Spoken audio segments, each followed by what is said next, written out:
in case it is needed. A lot unfolding here in the last few days, a lot of emotions surrounding this. Rabbi Sam Spector of Congregation Kol Ami, kind enough to join us here on 2 News Live. Thank you for being here. Thank you for having me. I think it's an obvious question, but how have you been processing what's been taking place in Israel? It's been a really rough couple days for our community.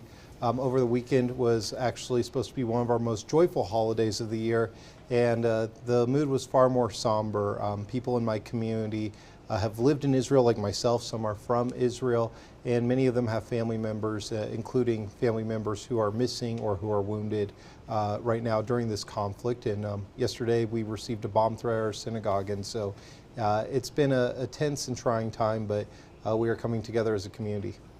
What have members of your congregation been asking you specifically or turning to you for during a time of need right now?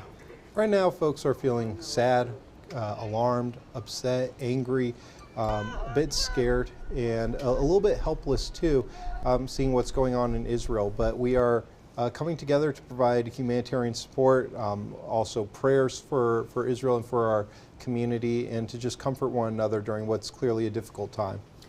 Great to have Rabbi Sam Spector on the program tonight. Again, thank you for being here. I know you've been busy because a lot of people want to talk to you and obviously want to get a better understanding of how the community is dealing with this personally as more and more things play out almost hour by hour here between what is happening on the counter from Israel after what happened with the Hamas militant group after it sparked over the weekend. So how are you describing what is happening over there? What have you used in terms of words to describe what is taking place in Israel? What's happening is something that's never happened before. In Israel, they've had a constant threat of terrorism, but the numbers now coming out from Saturday's massacre are close to 900 people who've been confirmed dead. And that is more Jews killed on a single day for being Jewish since any day since the Holocaust. And so this is really unprecedented. A lot of people, I think, are appropriately comparing what happened on Saturday to 9/11 or Pearl Harbor for Israel.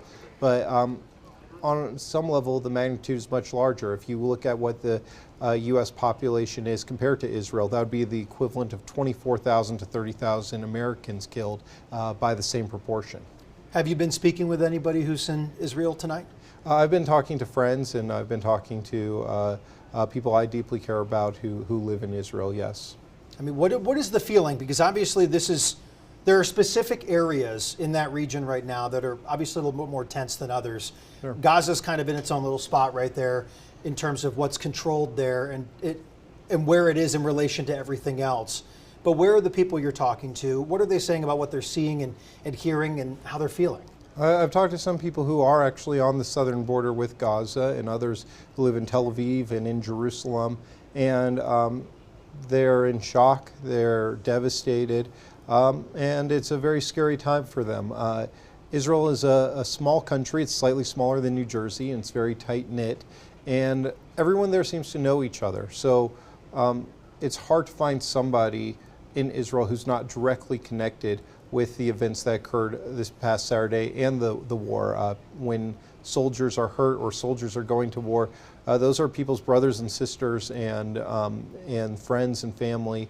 And it takes on a much deeper connection where everybody really is connected to one another in this conflict. What do you want Utahns to know about what is happening there, even if they're not a member of your congregation? Sure. Or a member of this faith? Obviously a very faith-based, humanitarian-based state here in Utah. Absolutely. What would you hope that others take away from seeing some of this coverage out there?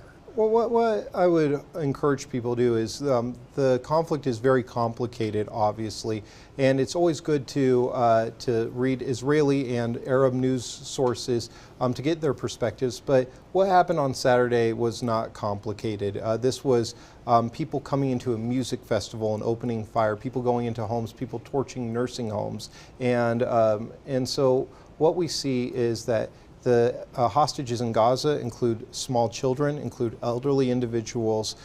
This is not complicated. This was not a military operation, but this was purely an act of terrorism. Can you tell me about the event taking place tomorrow and how people can get involved? Absolutely. It's been wonderful to see the outpouring of support, especially after yesterday's bomb threat to our community. Tomorrow at 5 o'clock, at Congregation Kolami, we are going to be holding for the Jewish community a solidarity gathering with Israel and the Jewish community, and that's 5 o'clock at Congregation Kolami, and we will be having a lot of elected officials, music and prayers for peace and hope for a better future. I know a lot on your mind these last few days.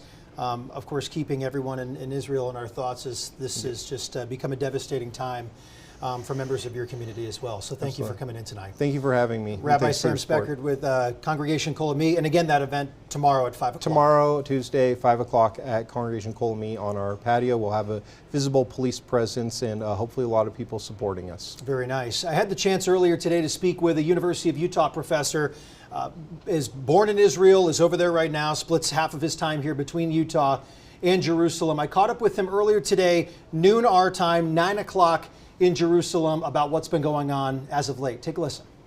How do you describe what you've seen and just experienced since you've been back there in Jerusalem, specifically in the last day or so? So there have been 2 air raid sirens here. We live right outside Jerusalem. I believe in the first one, there were 4 booms, which is, the intercepts.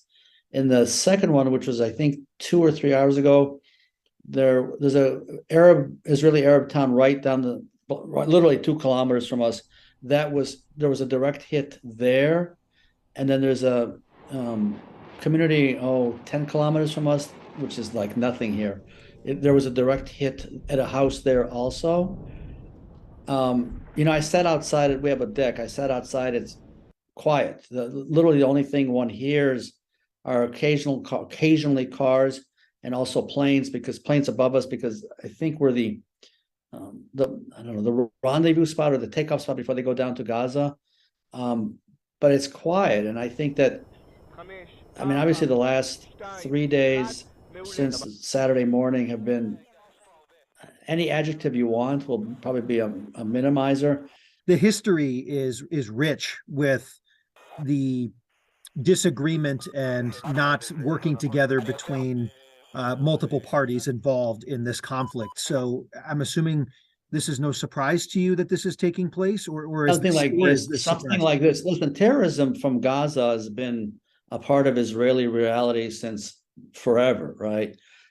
Something like this on a scale like this, like penetration into Israel with hundreds of terrorists penetrating into Israel and literally going from house to house in communities in southern Israel, and literally killing people at what we call Tvach Efes, which is face to face.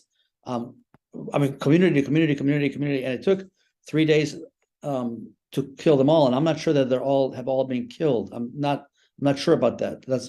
I think it's still a little bit of an open question. Terrorism, yes, but infiltration like this over 3 days, never anything like this. What complicates it is that it's 9 o'clock here in the evening. Earlier this afternoon, at least four terrorists penetrated northern Israel from Lebanon. 3 were killed. At least one is still on the run, on the lam, and they wounded 7 Israelis, 2, I believe, critically. And the whole thought of either Hezbollah from Lebanon or some other terrorist organization penetrating Israel from northern Lebanon as joining forces with Hamas, clearly from an Israeli perspective, would be more than serious. So much so the threat is taken so seriously that Israeli communities on the northern border bordering Lebanon and under the Golan Heights, they've all been evacuated because the government, the IDF, takes the possibility of penetration from Lebanon very seriously. I think for people who live in Utah, there's the BYU Center here. As I understand, there are approximately 100 students here. My warm recommendation to them is when they hear the air raid sirens to respect it. There's no reason to be outside. And for people of faith, obviously, for whatever faith, Jerusalem is the hotbed of religion, whichever of the monotheistic faiths. It just reaffirms again how volatile this region is, and you think that you are moving towards some kind, maybe down the road, some kind of a peaceful resolution. The next day, you have where we are at the moment. Oh, we spoke at length for about 10, 15 minutes today, and always grateful to have Professor Giora give us some time. He is in Jerusalem half the time. He also was a member of the Israel Defense Force for about 20 years and worked out of Gaza. So a lot of great perspective there. And if you'd like to rewatch part of the conversation, we'll have it up on our website shortly, KUTV.com. And of course, we'll continue monitoring this situation overseas as we learn new developments seemingly happening within the hour at this point. KUTV.com, 2 News mobile app for all the latest updates. Let's turn to your weather now, because what a wonderful weekend, unless you were driving to go see this. I heard from a lot of people that just got stuck. Yeah, there were so many people driving all through our mountain passes. I warned everyone, but it might be worth it, because take a look. I mean, this is just beautiful. So I flew in this morning. I was running a half marathon in Boulder, and I'd never been to Boulder, by the way. Okay. Beautiful place. We were flying over the Wasatch this morning, and it wasn't the perfect golden hour, but everything was just popping. Wasatch back, you're living it right now. I mean, everything. Timpanogos, that backside there, it's just firing right now. And vibrant. And what you want for that vibrant color is you want the sunshine, and you want those cool, crisp mornings, which they have been seeing over the past 3 to 4 days. However, I expect several inches of snow right here later this week. The S word, I love it. It's coming. Schnee. Here we go. Very cool. Right, German for snow. That's right. Is Brian Schnee. Take a look, 83 degrees today in Salt Lake City. Not quite a record, but only off by 5 degrees and well above average. Normal is now 69, so that temperature continues to drop, and our actual temperature has been climbing over the past few days. Again, but that's going to change. We do have some isolated showers, mainly in the mountains of south central Utah, not producing any really heavy rain, just a few sprinkles, and that will continue until the sun goes down. Tonight, a few clouds will be increasing. Overnight lows in the 40s and 50s, really across the entire state. Tomorrow is still mild, but it is cooler than today. There's a weak cool front that's going to be sliding in. It's going to be bringing in some cloud cover, but the more significant storm arrives on Wednesday. But we'll be in the mid-70s along the Wasatch Front, 60s in the mountains and across southwestern Wyoming, and St. George coming in at 86 degrees. So let's walk you through this storm hour by hour. This is Tuesday afternoon. We're still pretty quiet in Utah, but you'll see the cloud cover in northern Utah. Then the rain arrives sometime Wednesday morning. But the core of the storm is still out over Oregon Wednesday morning. We're waiting on that. That doesn't arrive until Wednesday afternoon and Wednesday night. And even central Utah could see a few showers developing ahead of the storm system. Snow levels will start pretty high, but they're coming down as the core of the storm arrives. It's got that cooler air, and when you're on the backside of a low, those winds are out of the northwest, and those snow levels will continue to drop, maybe getting down to 6,500 feet. We'll see. That means some snow maybe towards Park City, but rain will continue along the Wasatch Front, and snow will likely pile up in the mountains of northern Utah throughout the day on Thursday, and then showers will likely taper off sometime Thursday afternoon or Thursday evening. So generally about a 1/4 inch to a 1/2 inch of rain Wednesday into Thursday across northern Utah. I do think some locally higher amounts are definitely possible, if not likely, especially here in the Salt Lake Valley. And we'll get maybe 4 to 8 inches of snow above 8,000 feet in the mountains of northern Utah, especially the Cottonwood Canyon should do pretty well. Below 8,000 feet, some lighter accumulation, but maybe a couple inches towards Park City, especially above 6,500 feet. But those snow levels are getting lower with this next storm system.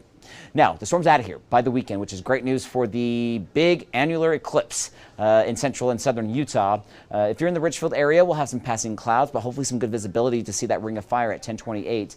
That's when the temperature will be 52 degrees. So you'll likely need a jacket, but not too cold, and we're staying dry. St. George, 86 drops to 77 on Wednesday, 70 on Thursday, and then look at the weekend. Really nice. Highs near 80 degrees, overnight lows right around 50. Salt Lake, some clouds for tomorrow. We cool off into the 50s. It gets chilly, wet and chilly. You'll need your umbrella for sure. I don't think we're going to hit freezing, but by Thursday night, how about 39 degrees? So we've got some of the coolest air we've had so far this season, but no frost, no freeze, and then just in time for the weekend, we're rebounding back into the 60s and 70s. So this is great. Get these storms in the middle part of the week, and then you can make those outdoor plans Saturday and Sunday. Sounds like we should be doing 2 News Live with the early season snow desk, if we could. That would be fun. Why not? Let's do it. We got to just pick the right spot here. That might be fun. Okay. All right.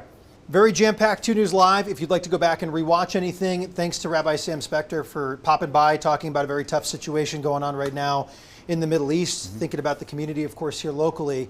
It's on our YouTube channel in the live section. We will be back with you tomorrow for another edition of 2 News Live.